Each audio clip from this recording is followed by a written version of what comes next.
得知我高考考了698分后，我的游戏 CP 跟我分手了。他暗自嘲讽，他这分数还学工科，多半是个身材臃肿的死肥宅吧。他嗤笑着和室友挖苦我长得丑，却忘了关掉游戏语音。紧接着，队里的队友就举枪把他淘汰了，还冷冷丢下一句：敢扎到我直系学弟头上，算你倒霉。开学后，我和这位队友见面，看着眼前皮肤白皙、容貌出众的高冷学姐，我瞬间陷入了沉默。不是，你顶着这张神仙脸狼说别人是渣女，会不会太唐突了？高考成绩公布之后，我连着打了一整晚游戏，直到清晨，手机突然响起，是夏婉晴打来的。喂，苏姐，我们分手吧。我和夏婉晴是在游戏里偶然结识的，她的游戏技术不算出色，但家境不错，再加上声音娇俏动听。高考结束的那天晚上，她向我表白，我们就顺势在一起了。没想到还没满1个月，这段关系就走到了尽头。我没有过多纠缠，毕竟我们从未在现实中见过面，就当是养废了一只电子宠物罢了。夏婉晴听了，似乎松了一口气，又说：那游戏里我们还是继续一起玩呗。刚打完一局，夏婉晴就更换了头像，我也没放在心上，正准备退出游戏，耳机里突然传来一道陌生的打趣声。夏婉晴，怎么突然换头像？是分手了吗？原来夏婉晴的游戏语音压根没关，我还没来得及提醒她，就听见她嗤笑一声。当然分了，你知道他高考考了698分吗？还说要报考 A 大计算机系，这么高分的工科男生多半是个油腻宅男。不分手的话，真要是见面了，还不得吓死个人？队里的其他几个人都不约而同的沉默了。夏婉晴有些疑惑。砰砰砰几声枪响过后，旁边那位技术顶尖的队友突然连开3枪，直接爆了夏婉晴的游戏角色的头。夏婉晴瞬间恼羞成怒。突然戛然而止，显然是终于意识到自己刚才说的那些话全被人听见了。扎到我直系学弟头上，算你倒霉。这位队友平时从来不开语音，但游戏技术却厉害的离谱。在我印象里，他一直是高冷范儿，没想到他第一次开口，竟然是为了帮我出头。就在这时，我的手机疯狂震动起来，是好兄弟阿文打来的电话。哥啊，你也太牛了吧！居然考了698分，全市第一啊！我把手机拿远了些，无奈道：别嚷嚷了，兄弟，我刚失恋。我把刚才发生的事情跟他说了一遍，阿文气得不行。咱们3中的校草要是算宅男的话，那我们岂不是连宅男都不如？我没心思跟夏婉晴计较，想起刚才那位大神队友的帮忙，便私下给他发了消息：学姐，今天谢谢你啊，要不我们加个好友，开学后我请你吃饭吧。1分钟后，这位高冷学姐只回了我一个字：行。春分过后，我的生活又变得忙碌起来，接受采访、填报志愿、练习驾照，事情多到忙不过来，连着1个多月都没怎么登录游戏。没想到夏婉晴又给我发来了消息：苏姐，咱们当初是和平分手，你没必要因为我连游戏都不玩了吧？你在胡说什么？我登录了那个荒废了许久的游戏账号，才发现游戏里早已流言四起。几个经常一起组队的伙伴看到我上线，立刻发来消息：哥，你可算回来了，不就是分个手吗？没什么大不了的。夏婉晴那种只看外貌的女人最肤浅，分了也好。不是的，我就是最近太忙了而已。可不管我怎么解释，大家都不肯相信。我迷糊了好一会儿，才终于弄明白其中的缘由。夏婉晴又找了个新男朋友。我在游戏里停留了片刻，正准备下线，就收到了那位高冷学姐的消息。看来你是真的很喜欢他。什么意思？其他人都说他跟你说分手那天，你哭到嗓子都哑了。可现在他都有新欢了，看起来还挺恩爱的。你别再惦记了，为这种渣女不值得。我面无表情的回复，我脑子又没进水，怎么会去纠缠他 ？A 大那么多女生，还不够我选的。意识到自己的话说的有点不妥，我又纠正道：算了，人不能太贪心，我只要最漂亮的那个就够了。学姐回复：你的志向倒是不小。8月底，开学季来临，我拖着行李箱去 A 大报道。A 大什么都好，就是校园太大，找路格外费劲。忽然，一个女生从远处小跑过来，轻声问：学弟，你是新生吗？我抬头看向她，她愣了一下，耳朵瞬间红透了。我是计算机系的，请问报证处怎么走？我问道。她红着脸，结结巴巴地说：就往前走到头，再左拐就是。要不我带你过去吧？我委婉地拒绝了她的好意，继续往前走。终于找到了报到处，几个男生正懒洋洋地瘫坐在椅子上。得，又一个冲着何姐来的。学弟，别找了，她刚去辅导员办公室，你等会儿再来吧。何姐是谁？我一边递上证件，一边问道。你好，我是来报道的。刚在宿舍收拾好东西，我就收到了阿文的消息。哥，一想到以后不能天天见到你，我就心如刀绞啊！乖儿子，没记错的话，你们学校和我们学校就隔一条马路吧？人和人的差距怎么就这么大呢？你才去第1天就上了 A 大的表白墙，你知道吗？就我一个人无人问津。表白墙？我点开学校的表白墙，果然看到有人偷拍了我的照片发了上去。当时我拖着行李箱站在太阳底下，热得浑身是汗，没想到居然被人拍了下来。下面的评论炸开了锅，今年的新生也太帅了吧，这颜值，我说他是校草，没人反对吧？哪个院的？求联系方式，重谢。楼上的别想了，这学弟是计算机系的，看着就像个高冷直男，一般人搞不定。不是吧？计算机系已经有个河神了，怎么又来一个这么帅的？校草校花全在他们系，还有天理吗？我猜他们说的河神应该就是今天那位学姐提到的阮星河，看样子人气很高。对了，差点忘了给大神学姐发消息，学姐，我到学校报到了。过了2分半钟，学姐才回复，刚才在忙，没看到消息，你到了就好。那学姐你先忙，我室友来了，等会儿一起出去吃饭。又过了几分钟，学姐发来一个小清单，西门这几家饭馆不错，可以去试试。有个熟人在学校，真是太方便了。我的几个室友来自不同的院系，人都很好。互相介绍完之后，我们就一起出门去吃饭了。没想到刚坐下，夏婉晴就突然发了一张照片过来，我的心猛地一跳，那竟然是我今天被偷拍的那张照片。苏姐，这个男生是你们院的吗？是啊，你怎么知道？你不知道吗？这个男生现特别火。我心里暗自吐槽，他不是刚换了男朋友吗？还打听这种事，嘴上却回复好像是吧。没想到夏婉晴直接发来了一个红包，你近水楼台先得月，帮我要一下这个男生的联系方式呗。我不由得感慨，和前女友产生交集的方式有很多种，我唯独没料到会是这样。你男朋友不会生气吗？就是交个朋友而已，他生什么气？只要你帮我要到联系方式，红包翻倍，怎么样？我毫不犹豫地收下了红包，回复行，我试试。反正早在几个月前我们就加过联系方式了，这笔钱赚的也不亏心。刚放下手机，一个室友突然小声惊呼，那是不是河神？我扭头朝窗外看去，虽然我不认识他们说的河神，但一眼就猜到了是谁，他太显眼了。那个女生身形高挑，大概有1.7米左右，腰细腿长，十分引人注目。她和几个人站在路边，低着头看手机，似乎在等车。就在这时，我的手机亮了一下，居然是大神学姐发来的消息，吃的怎么样？我拍了一张火锅的照片发过去，学姐推荐的，果然靠谱。杨记老火锅，果然在 A 大读了2年的学姐，一眼就认出了这家店。室友突然激动起来，小声尖叫，哎。河神好像往我们这边看了，我下意识的抬头，就看到路对面的那个女生忽然抬起头，朝我们这边望来。可还没等我看清楚她的模样，一辆车停在了他们面前，一个女生拉了她一下，她便收起手机，跟着一起上了车。车辆缓缓驶离，3个室友还在不停感慨，第一天就碰到河神，这也太幸运了吧！长得也太漂亮了，这才叫高岭之花呀！我总算见识到了。3个人用十分震惊的眼神看着我，不是吧，苏姐？她可是你们计算机院的风云人物，你居然不认识？他颜值超高，每学期成绩都是年级第1，而且羽毛球也打得特别好。咱们学校多少男生前赴后继的追求他，愣是没一个人能成功。本来还指望你努力，跟河神搞好关系呢，你怎么连他都不认识？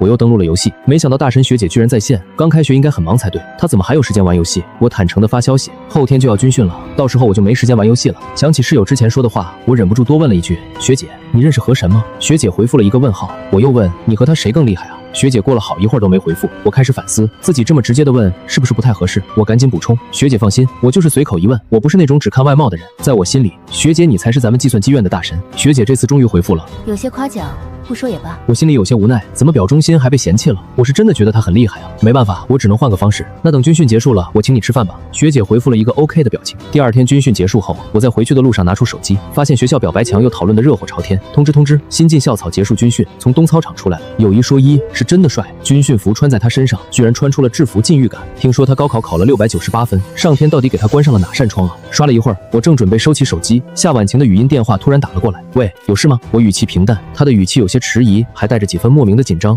苏姐，我记得你高考好像就是698分。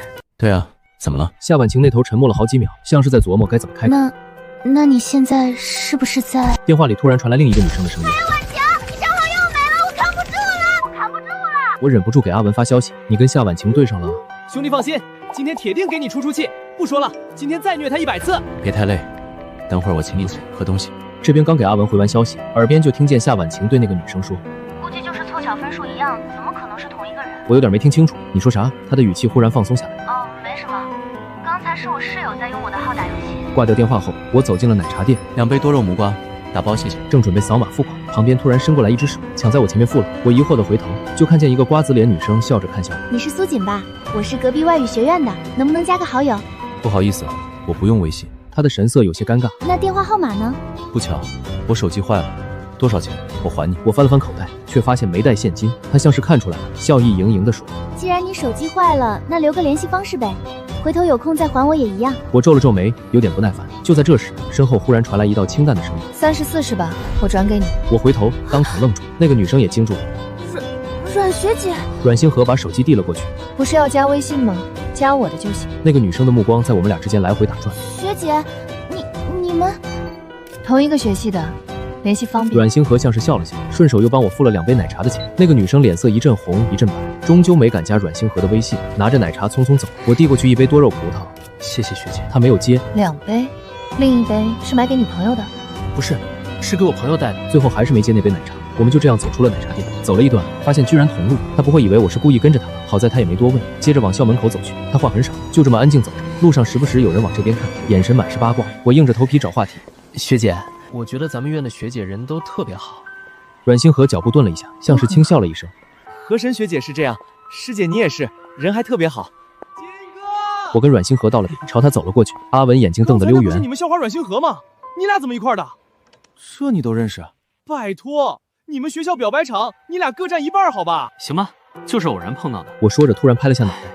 刚才忘了加他微信，把钱还他了。接下来几天，我一直想把钱还回去，可河神总是行踪不定，在学校里碰到他的概率特别小，我也不好意思到处打听，就暂时先放一边了。军训总算结束，转眼就到了国庆。夏婉晴在群里发了个邀约，市中心有家 VR 游戏体验馆刚试营业，我朋友弄到了几张票，大家一起去玩。我本来不想去，但确实对那家体验馆挺感兴趣。想来想去，我戳了戳河神，学姐，你去吗？你想去？我觉得应该挺好玩的，是想去看看，有个人陪着就更好了，毕竟也是我直系学姐嘛。虽然我对夏婉晴有点反感，但其他几个玩伴我还挺想见的，包括河神学姐。所以这天早上，我简单收拾了一下就出发了。聚会群里有伙伴艾特了我，怎么样？你跟河神一起从学校过来吗？夏婉晴也跟着冒头，天还挺热的，要不让我男朋友开车去接你们？不用了，学姐说她上午有点事要忙，而且我们学校离那儿也不远，地铁半小时就到。好，那我们先过去，在体验馆门口等我。那家 VR 体验馆在市中心，我走出地铁站，旁边突然跟上来一辆车，一道不太确定的声音响起：“苏姐。”我转头就看见一辆宝马缓缓开过来，夏婉晴坐在副驾驶，神色迟疑地看着我，能一眼认出她，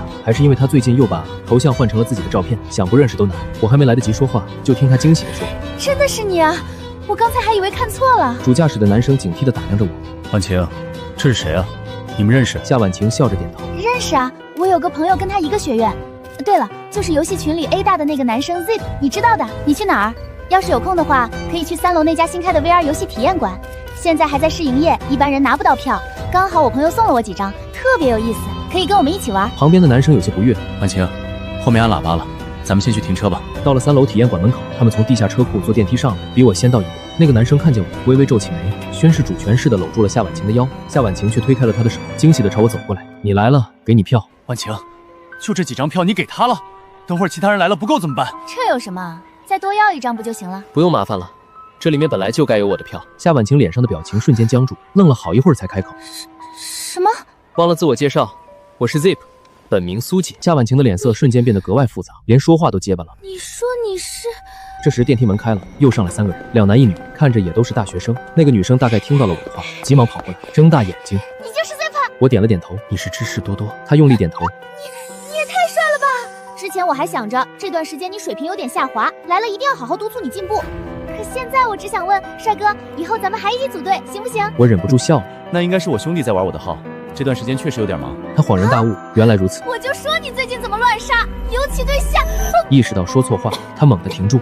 学业为重，学业为重。可旁边的夏婉晴已经听见了，她不知想到了什么，脸色难看的要命，脸颊紧绷。我连忙转移话题：“这家游戏开发最近特别火，刚好放假，我就想来看看，正好也跟大家聚一聚。”我又跟他身后的2个男生打个招呼，平时一个个都爱嘴贫，真见了面反而一个个都拘谨客气。知识多多看了一圈，最后问道：“咦，夏婉晴，王哲没来吗？”他旁边的男生突然开口：“我就是。”知识多多愣了一下，连忙道歉：“不好意思子，我刚才没认出来，原来你头像用的不是本人照片啊。”那是我去度假在海边拍的。知识多多十分尴尬，差距也太大了吧，P 得这么猛，谁能认出来啊？这时一个男生从里面走出来，夏婉晴看见他，立刻打招呼：“小杨。”他回头跟我们介绍：“这就是我游戏玩得很厉害的朋友，这次的票就是他给的。”小杨笑着解释：“不好意思啊，我们老板上午突然过来了，刚才在整理设备，来晚了。”哦，原来这就是之前夏婉晴找的那个专业陪玩啊，氪金玩家就是不一样。今天大家随便玩，都算我的。今天来的基本都是学生，生活费都不多。夏婉晴这么大方，立刻引来一片欢呼。牛啊牛啊，这就是被大小姐罩着的感觉吗？大家的起哄让夏婉晴很有面子，她和小杨一起招呼众人进去。这家 VR 游戏体验馆面积很大，装修风格也特别科幻。我边走边看，心里只有一个想法：这家老板是真有钱。小杨在旁边挨个区域介绍，大家随便玩，对哪个感兴趣就试试。失重旋转飞碟 Zip， 我们一起玩好不好？我点头，行啊。夏婉晴也跟着说，这个能坐5个人，要不我们也一起吧？婉晴，这个你等会儿会晕的，要不我们去玩别的？夏婉晴往我这边看了一眼，不动声色地挣开她的手。机会难得嘛，你要是不想，就在旁边等我们。那我陪你。对了 Zip， 你学姐还没到吗？不清楚，可能还在忙吧。什么事这么重要？错过今天，再想来就没这么容易了。我还挺想让人认识一下的。Zip， 你在学校见过他吗？没有。小杨忽然抬头喊了一声：“阮姐！”我下意识回头，一张清丽绝俗的脸映入眼里，我的脑子瞬间一片空白。谁能告诉我，为什么阮星河也在这儿？随着他出现，周围瞬间安静了一瞬。知识多多倒吸一口凉气：“是谁啊？这么好看！你们店里专门请来撑场面的模特吗？不是，这是我们老板。话音落下，整个场馆更安静了。阮星河朝我走来，我硬着头皮主动开口：“学姐，你怎么在这儿？”我的心跳莫名快了2下。他说着，朝其他已经僵住的众人微微点头，欢迎。我当场僵在原地，颤巍巍地开口：“河神。”死寂的空气仿佛凝固了，我打死也想不到事情会往这么离谱的方向发展。河神和阮星河居然是同一个人。这一刻，最尴尬的莫过于夏婉晴，可没人在意他。阮星河把设备递过来，刚才那套有点问题，换这个试试。我手脚发软地接过来，还没回过神，脑子里不断闪过之前的画面。我都干了些什么啊？我跟河神打听阮星河，还说我不是看脸的人，又跟阮星河说学姐们人都特别好。短短几秒，我已经想了无数种原地消失的办法，心不在焉的。设备带了半天都没弄好。这时旁边突然伸过来一只手，帮我调整了一下。好了，我后知后觉反应过来，那是阮星河的手。我咳了一声。那我上去了。说完，我连忙转身，在旁边的位置坐下。游戏开始后，我就后悔了，这游戏效果太逼真了，好几次我真觉得自己要从半空掉下来。耳边传来尖叫声，好像是夏婉晴。好不容易等游戏结束，五脏六腑都像是翻了个滚。摘下设备，夏婉晴泪眼婆娑地看着我，做事要往我肩膀靠。苏姐，我头好晕。那个谁，你过来看看你女朋友。王哲脸色发青的过来扶住他，可他却固执的回头看我。王哲的脸色难看到了极点，我也往下走，没想到刚转身就碰到一片柔软，我脑子空白了一瞬，立刻扶住他。不好意思，学姐。没关系。我连忙松手。你没事吧？我真不是故意的。指使多多是所有人里最兴奋的，玩完这一局还意犹未尽，又接连玩了好几个项目。大家等会儿想吃什么？我请客。夏婉晴不知什么时候也过来了，情绪好像平复了一些，她有意无意地看向我。你有什么想法吗？王哲站在不远处，脸都绿了，就算要吃，也不想跟他和王哲一起。我等会儿回学校还有事，就不跟你们一起吃了。指使多多一脸遗憾啊，那没办法了，咱们改天再约。什么事啊？很重要吗？都放假了，学校里还有要忙的。我点头，对，很重要。看我态度坚决，夏婉晴也不好再追问。刚上地铁，我就疯狂给阿文发消息，最后总结一句：我18年的脸今天算是丢尽了，以后我还怎么在计算机院待着？阿文诡异沉默了很久，半晌发来一句：不对，我怎么觉得阮星河喜欢你？我手一抖，别瞎说，人神有别。真的，你不觉得太巧了吗？如果说之前帮你怼那个女生是同门情谊，那后来帮你挡搭讪的人算什么？今天特意来店里又算什么？可这样会不会太自作多情？万一人家对我没感觉呢？阿文没说话，就在我以为网断了的时候，他终于慢悠悠发来一句：他喜不喜欢你我不知道，但我很确定，哥，你喜欢上他了。回到宿舍，本来想睡一觉，可躺在床上翻来覆去睡不着，我忍不住点开微信，阿文的消息还停在最后一句：喜欢就去追啊。我惆怅地叹了口气，我确实从没谈过恋爱，在遇到阮星河之前，我从不知道喜欢一个人是这么复杂的事。我盯着阮星河的头像看了好久，要不追追试试？想了半天，我终于找了个理由：学姐，之前一直说要请你吃饭，不知道今晚你方便吗？过了几分钟，阮星河回复了：你的事情忙完了。要是他知道我所谓的重要事情其实是回来睡觉，不知道会是什么反应。忙完了，就是想问学姐有空没？又过了一会儿，他回复好，我赶紧搜附近的好吃的，可还没选好，阮星河又发来一句：那就南苑食堂吧。这不太好吧？会不会太随便了？就去那儿，行吧？这时知识多多突然发来消息 ，Zip， 你知道吗？夏婉晴跟她男朋友分手，你走之后，我们不是去吃饭了吗？然后王哲一直拉着脸，特别不高兴。夏婉晴也心不在焉的。最后夏婉晴说临时有事，要自己打车走，她当场就摔了杯子，跟夏婉晴大吵一架走。她这种人分分合合换男朋友也很正常，她肯定是今天看见你后悔。反正我跟她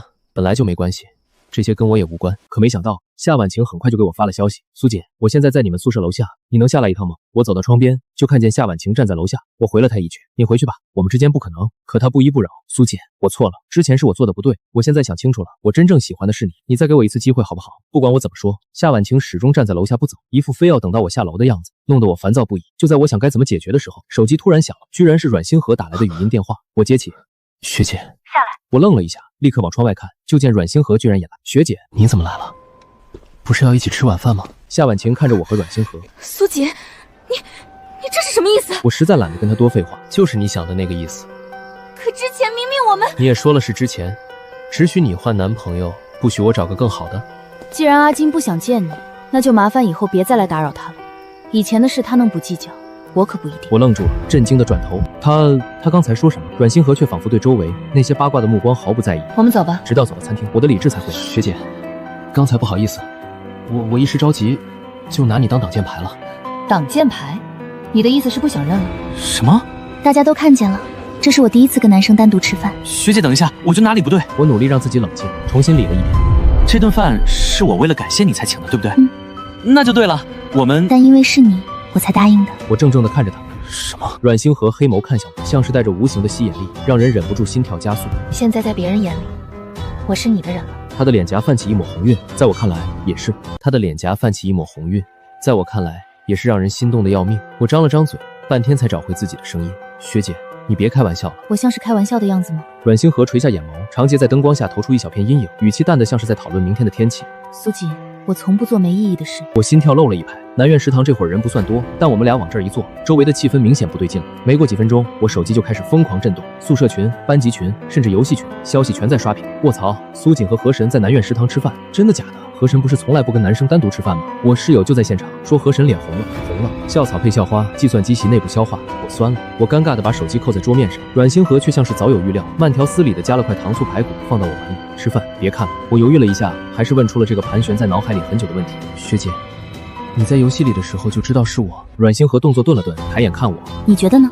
我觉得你第一次开语音是因为夏婉晴说我死肥宅。如果只是普通学弟，你没必要那么生气吧？放榜那天，阿文在朋友圈发了你698分的截图，后来在游戏里听到夏婉晴那番话，觉得可笑，所以我就出手了。苏锦，我关注你很久，从你高2参加信息学竞赛拿了省一那次开始。信息学竞赛省一，那是2年前的事。那时候我高1暑假去省里参加比赛，确实拿了奖，但后来因为准备高考就没再深入。可那时候阮星河就已经知道我了。我怎么允许你打游戏找 CP， 不允许我提前锁定目标？我感觉耳朵烫的能煎鸡蛋，这顿饭吃得我魂不守舍。阮星河却心情很好，慢条斯理地加了块糖醋排骨放到我碗里。吃饭，别看了。我犹豫了一下，还是问出了这个盘旋在脑海里很久的问题：学姐，你在游戏里的时候就知道是我？阮星河动作顿了顿，抬眼看我，你觉得呢？我觉得你第一次开语音是因为夏婉晴说我死肥宅。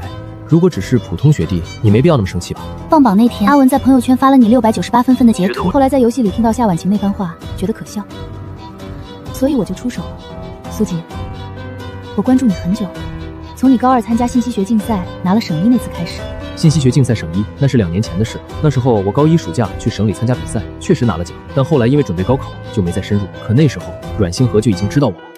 我怎么允许你打游戏找 CP， 不允许我提前锁定目标？我感觉耳朵烫的能煎鸡蛋，这顿饭吃得我魂不守舍。阮星河却心情很好，这才意识到自己还握着阮星河的手，连忙松开。对不起学姐，我签都签了，现在说对不起，是不是晚了？阮星河低头看了眼自己的手，又抬眼看我，眸子里带着笑意。苏锦，我同意了，做你女朋友。他语气平静，像是在宣布一件既定事实。你不是想追我吗？我给你个机会，免试用期，直接转正。我脑子嗡的一声，差点没站稳。学姐叫名字。星河。伸手替我理了理衣领。明天早上8点，东操场见，别迟到。去干什么？约会。他转身要走，又回头补了一句：还有游戏里的情侣关系，记得申请绑定。我阮星河的人不能没名没分。我看着他离开的背影，站在原地傻笑了足足3分钟。回到宿舍，门刚推开，苏锦，如实招来，你跟何神是不是在一起了？食堂有人拍到你们牵手了，牵手了！我摸了摸鼻子，把手机往床上一扔，嘴角压都压不住。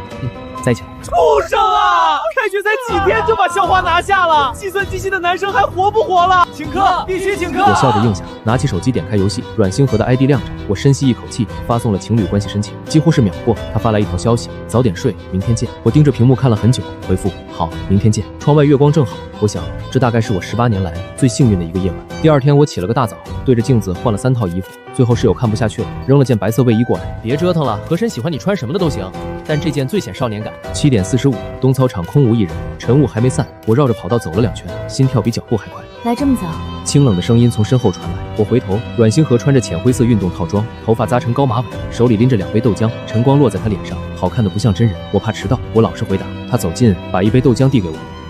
怕我跑了？怕你等。他愣了一下，耳尖微红，别过脸去。油嘴滑舌。东操场旁边就是羽毛球馆，阮星河说的没错，他羽毛球确实打得极好，扣杀凌厉，步伐轻盈，我勉强能接几拍，但很快就被他调得满场跑。专心。他一球打在我脚边，挑眉看我。想什么呢？想你。我喘着气脱口而出。他握着球拍的手一顿，随即若无其事地转身休息10分钟。我坐在长椅上灌矿泉水，他坐在我旁边，距离近的能闻到他发间淡淡的柑橘香。苏锦，他突然开口，夏婉晴的事还没完，他昨晚在游戏群里发了你的照片，还有编造了一些东西。我皱眉，什么东西？